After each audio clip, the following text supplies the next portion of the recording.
Hello and welcome to Youth Connect. This is your one-stop show where we talk about everything that matters to young people, ranging from our struggles, our wins, and everything that matters in between. I am Fatima Ahmed Musa. And today, we are going to be looking into the big moments and hot topics that we've discussed on the program this year. So buckle up, as 2024 has been a wild ride. Firstly, let's talk about mental health.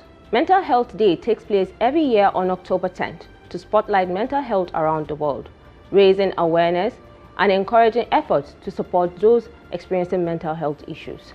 Mental health among youth was the maiden edition of this program, and if you remember, we had a guest by the name Jeff Oluwabemiga, who is a psychologist, and Abdurrahman Babansebo, who is a researcher, to share their expertise and views on mental health among youths.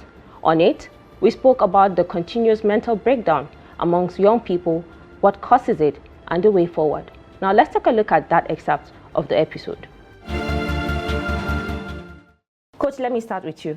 There's a saying that goes, there's no health without mental health. Yeah. And when we say mental health, a lot of people tend to think when you say mental health, they compare it to mental health or mental illness. How can we differentiate the two? Because the first thing that comes to people's mind is madness. So how can we differentiate mental health and mental illness? Thank you very much. I think the very first point where we got it wrong is when you mentioned the word mental. People just think madness, colo, and all those things. But mental health is just like the health that we know, the normal one, meaning that you are okay, you are able to do what you need to do. For example, if you have malaria, it will hinder you from doing some things. So if your mental health is poor, there will be wrong cognition. You will not be able to coordinate properly, meaning that you will not be able to achieve what you intend to achieve. What used to be exciting to you now may no longer be as exciting, and you might not be able to contribute meaningfully to your community. You have been in the field, and I'm sure you've encountered so many people maybe that have gone through one mental health issue or the other. I don't know if you have, but what have you seen so far? What can you say the experience is like for you? Well, absolutely. To talk of mental health in general, I think the whole thing lies on the premise of the person's ability to recognize what they've accomplished to a meter of what they should accomplish, or rather, to put in another way, who I was to what I want to be or who I want to become. So in that space of the gap that is between, that is where the mental health lies, the process. So thinking experts, the people that study the systems thinking, they will tell you there are three parameters to thinking. The perception unit, the point, the process point, and then the end point, which is usually the conclusion. So usually in young people, you find that gap that has a lacuna, psychologists will call it lacuna, a gap, a very void, because they tend not to have something to fill to fill that gap. And who can forget the episode of the impact of classism amongst youth? Trust me, that discussion was fun because I had a set of friends who were happy being part of this discussion. Now let's take a look at how that discussion went. And as growing up, you had your own share of what classism was, even though you said you wouldn't put it as a classism. Actually. But then it made you feel some certain way because you're not up to their age, you're not their age group, or you can't belong to that group because there were a certain number of people that are there. Has that also, made you to work on yourself to see if you can also come out better? Actually, I didn't really work on myself. I just had this space. I had to go out of them entirely.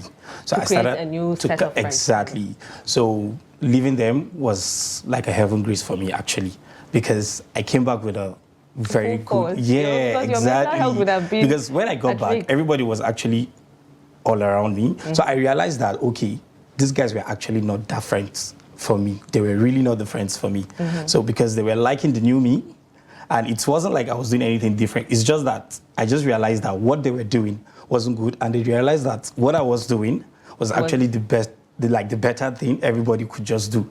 So I was like the bigger person now. But because there's this boy in my class, I'm not trying to shade him or anything, but we have this boy in our class. When we started 100 level, then he had like 2 pairs of shirts. He would wear this down in the morning. He wear one to class in the morning, and then in the evening he changes it and goes to class.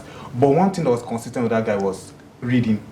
He was always going to class, like he was always focused.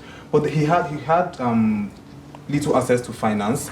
He was not really having all the books, necessary books, but he was someone who was committed. He would actually come to you to the point of asking you for your phone and browse through some articles or some things to use for an assignment, and then he uses that. And then when he got to a point that somewhere at 200 level, and someone called him and was like, Bila, come, do you have a phone? He said, no. And then he said, okay, fine. He needs, they need something from you. And then was like, that want to contribute money and get something for him. And then he said, what was that? They said, I want to get him a phone. And then he asked them, he was like, why? Because they said, they noticed that he doesn't really mingle with people like that, and he doesn't, he said he's okay the way he is. That if I want to get him a phone, he would rather use the money to pay up for, he was registering for one course online then, that he wants to apply for that course, that they should use that phone rather, that money for the phone rather to get that course. And I was like, no. This is not that's the wrong thing to do. We are trying to bring you up to speed. He said, no, it's okay the way it is. It's not like it gets into his head to do that. He just wants to have experience to all of it. He wants to have an experience with different aspects of education. So now Bilal, he finished as the best student in my class. It was a continuous discussion from the previous topic, impact of classism amongst youth. Now this episode is to spice up the whole classism discussion with young ladies who have in some ways experienced classism. Now let's hear what they have to share. What do you think classism is, in your own opinion? To my belief, I feel classism is all about discrimination, all about oppression, I can say humiliation, due to, social status and economic status as well. And it's not supposed to be so, if you ask me. Okay, so that's in your own thing. Yes. How about you, Chidima? Classism has to do with having to discriminate between the upper and the lower class based on your social status and how much you earn, income and wealth, all of those things. So, yeah, that's my own thoughts or opinion about classism. So, okay, Hussein, now how do you think, classism affects our youth today? Classism affects the youth greatly. A thought just came to me because there was a time I wanted to host an event. So I'm not going to mention the name here. I invited her, I invited her. Oh my God, I hope she doesn't see this. I actually invited her to my event. Okay, hello. Usually when you're into something, when you're trying to achieve a certain goal, there are people that you look up to, you want to be like them, or you're proud of how they, still push regardless of the challenges. So I reached out to her. I was like, okay, I have an event, so I would like you to attend. And she was like, okay, so who and who have you invited? So Do you she get me? She wanted to know, so yes. So she didn't want to just be on a low level. Okay, example, they saw her to events with maybe, let's say, upcoming inspirational speakers. So she didn't want to be along that class. She wanted something like, okay, she's attending an event with the governor's wife, the president, all these kind of things. I actually felt belittled that way, but I didn't say anything because I know it's like, success is like a stepping stone. Gradually, you get there. So I told her I invited so she was like, okay. Then don't worry, she's gonna get back to me. This whole thing boils down to your self-orientation, the kind of mindset you have. And by mindset, I mean you need to have a strong and an independent mindset. So you will not be influenced by what you are being thrown at or being fed at. So yes, the program it definitely does go a long way with having to get structure people's view about this whole classism thing. But at the same time, you need to also work on yourself. Yeah. So if the program is there and you're not having this mindset thing, the mind is very powerful and you're able to control it, then let's just say it does 50% of it. The remaining 50 you have to do yourself. Now at this point, we decided that classism is not the only obstacle in many relationships.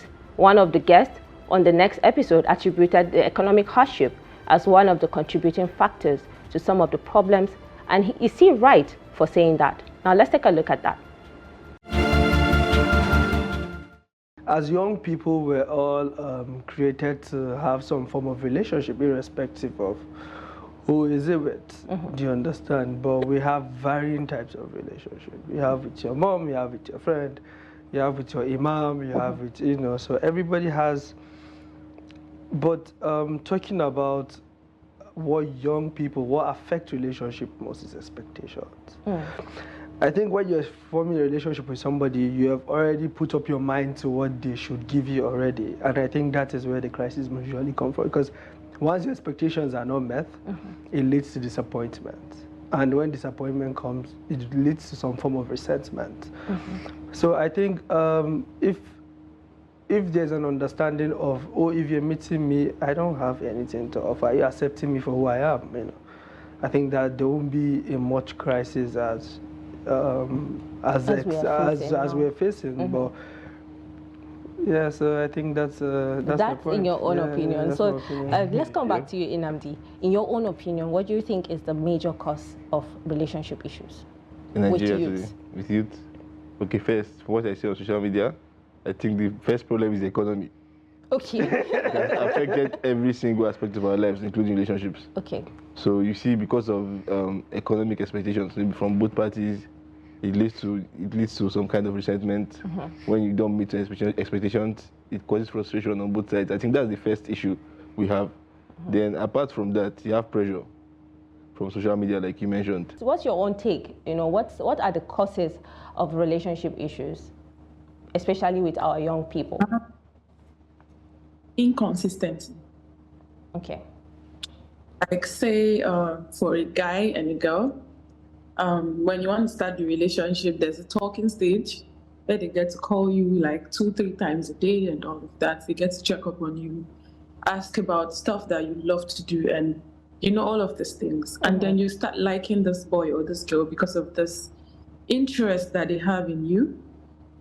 And then boom, you're not in a relationship. 2 months into the relationship, 3 months, they become bored, and then they start changing. And it feels like you are in a relationship with a total stranger. And I think this has a very huge part to play in the issues we are having today in our relationships. Okay. Now let's talk about drug abuse. The International Day Against Drug Abuse and Illicit Trafficking is always celebrated on the 26th of June with the theme Evidence is Clear, Invest in Prevention. It's a day set aside to raise awareness about the global drug abuse and to promote efforts to curb the menace of drug abuse and illicit trafficking. On this note, Isa Ismaila, an investigative journalist, and Joanne Madaki, who is a fashion designer, joined me on the program to share their takes on this matter, which is still eating deep into our society. Well, the issue of drug abuse is an issue that is actually very, very disturbing, especially in recent times, right? And especially among youths, like you rightly said. One of the major reasons, from my own standpoint, from the investigation and discussion that I've had with people that abuse these substances, is usually it starts from experimental purposes. So some of them that are quite inquisitive would want to say, fine, let me just try this, let me just test this, let me just have a sip of, or have a feel of how this thing tastes like, and from there they are gone. While some of them is as a result of peer pressure, where they actually live among cycle that doesn't fit them, but they want to feel among. But some also are out of their own willingness to want to involve in the abuse of substances, while some use it as an escape route, or in other words, they use it to time travel due to certain issues that have bothered them over time. They would want to escape such situations at a particular point in time, and they now feel they find relief by taking certain substance to avoid them to think too much on certain issues.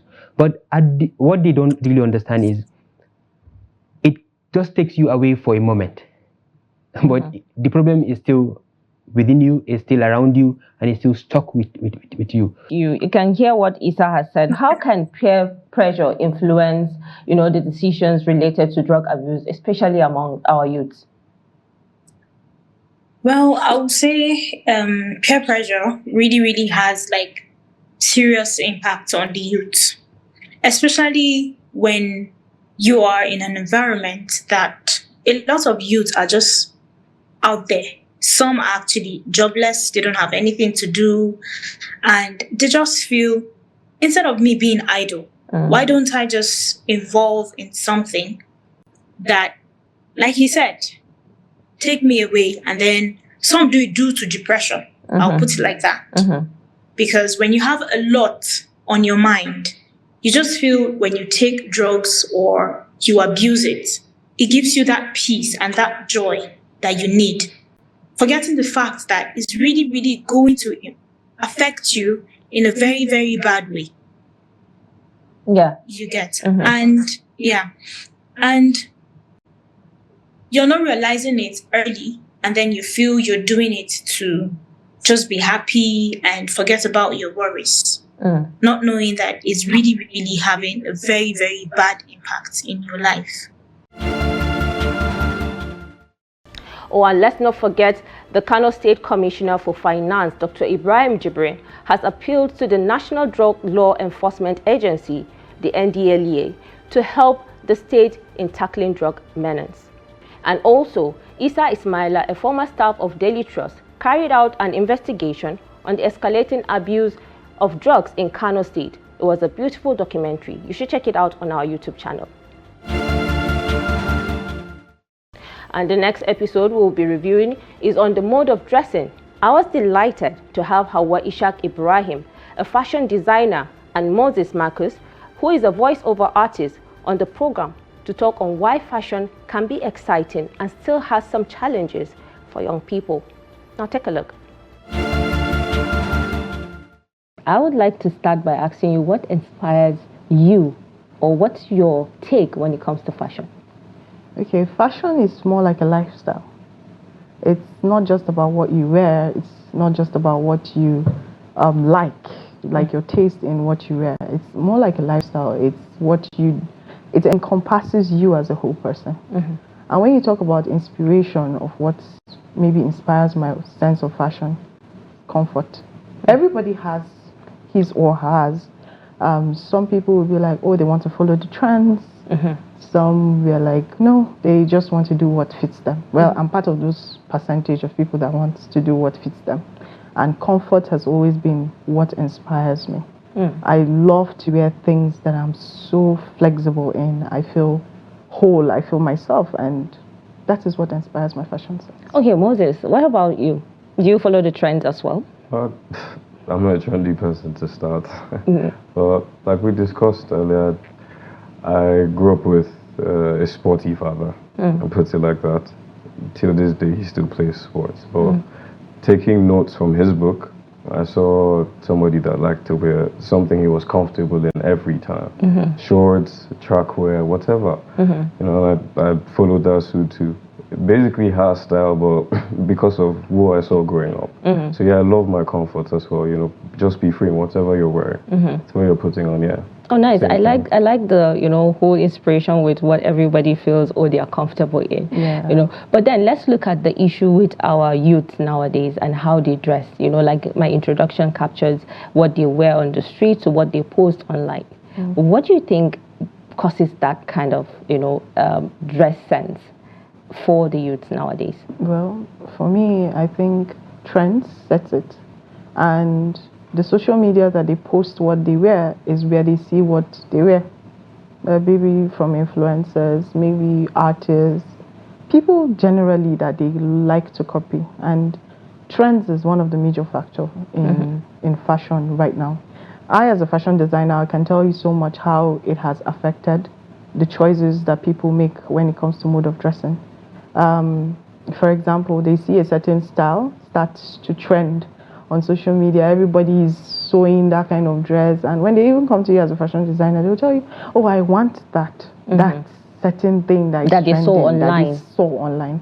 Now maybe one person just started wearing it, and I was like, oh, let me wear it the same way. So to answer your question, it's just trends.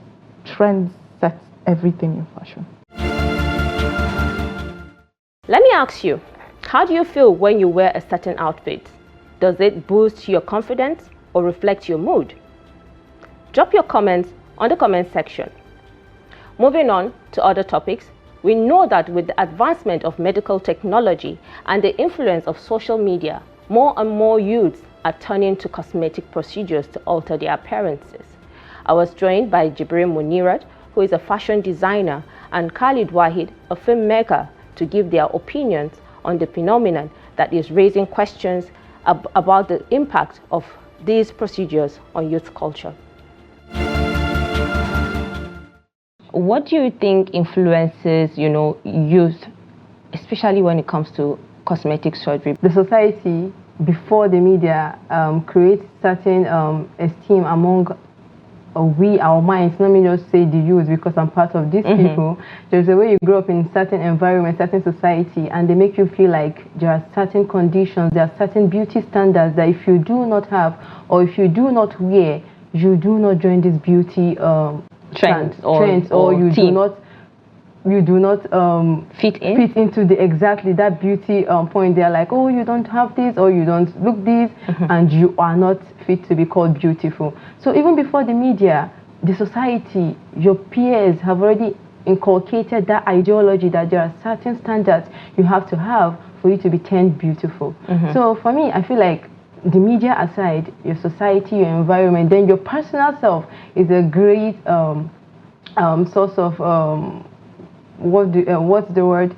It's a great source of motivation towards how you want to appear, how you want to look. Because let me use myself, let me not even go far, because someone like me growing up, I have this whole idea like if you're not you're not there, you're not beautiful, or how you have to meet people with the straight pointed nose, and I'm like, my grandfather left this with me and I'm not there. Okay, yeah. What do you think, influences our youths when it comes to cosmetic surgery? You heard what Munira said. What's your take on that? Makeup is meant to, I don't know, probably just bring out that beauty that you don't believe in yourself. It gives you that self-esteem that, oh yeah, if I can't be that beautiful, cosmetic makeup can bring out that beauty in me. But we guys in particular, I feel most of it about all of those stuff, but it's normal. Sincerely, I won't say advise anybody to go into cosmetic surgery. When you check for advantages of cosmetic surgery, or you want to ask anybody what they achieve or what it gives them going into cosmetic surgery, most of them will either tell you enhancing their beauty, trying to please their partner, trying to please the society, or just want to fit in the societal standard, like we said earlier. So I don't see it as a necessity in any way. This cosmetic surgery comes with a whole lot of disadvantages. You are left with scars, you are left with bruises, you are left with continuous healing. You are left with going to and fro, trying to fix what has been ruined, because there is no way you can touch the natural order of something when that is not sick. And now lastly on our review list is youth unemployment. With 43.8% of youths unemployed, Nigeria faces a staggering challenge. Poverty, inequality, and social unrest has been threatening the future of its young population. I had with me Faith Mark, a realtor, and Muhammad Liman, a writer, to share how we can promote entrepreneurship and self-employment amongst young people. I love the fact that we all have something we are doing and we are youths. You are a writer, you are a realtor. So, Muhammad, let me come to you with this first question. What do you think is the root cause of unemployment in Nigeria? Well, when you speak about unemployment in Nigeria, there are a lot of different causes, and I'm sure many of us have heard about them. But some that are very important. I mean, you speak about something like nepotism. Unfortunately, in Nigeria, we don't live in as meritocratic a society as we would want to live in. We live in a country where who you know is worth almost double of what you can do. And that's a very big contributor to unemployment. And then again, when you look at the system of education, and I don't even mean the quality of education. Let's put that to one side. There are lots of people who go to school, they study, and they come out with degrees that don't represent what they are capable of. Why? Maybe because you refuse to date one lecturer, you refuse to pay one lecturer here or there. So when things like this happen, there are different effects. One is the competition in the market is fake, in the job market, I mean. And the second is the country also doesn't benefit, because then you're employing people to develop the country who aren't as capable as some of the other people that might be there. So yeah, these are some of the causes for me that I've identified. Okay, Faith, how about you? What do you think are the causes of unemployment? You can see the whooping percentage of unemployed youths out there. What do you think causes that? Okay, most of its causes in our country is known. So I'll basically use experiences that I've had. You know, I've had to do 5 jobs in 1 year, I think, after NYSC, and most times, even after the whole education thing, that means even if, just as you said, the whole educational system is proper, there are still a lot of us that have done really well in school, but there are no opportunities out there, which has to do with the system. Our system basically in all ramification has failed us to an extent. Then the whole idea of self-employment thing, it's not, we don't know yet. So I feel like it has a lot to do with environment. So a lot of us grow up in societies where we are not taught that, okay, if you don't get to have these opportunities that these other people have due to maybe the fact that they know someone or the other, what else can you do? So, and a lot of times we don't know what we can do, you know. So a lot of having people tell us the right things we need to hear, being exposed to a number of things, we don't have it yet. But in recent times, I think we are beginning to get exposure to the internet, and we are going out there. So I feel like if our environment gives us more opportunities, definitely unemployment will be better.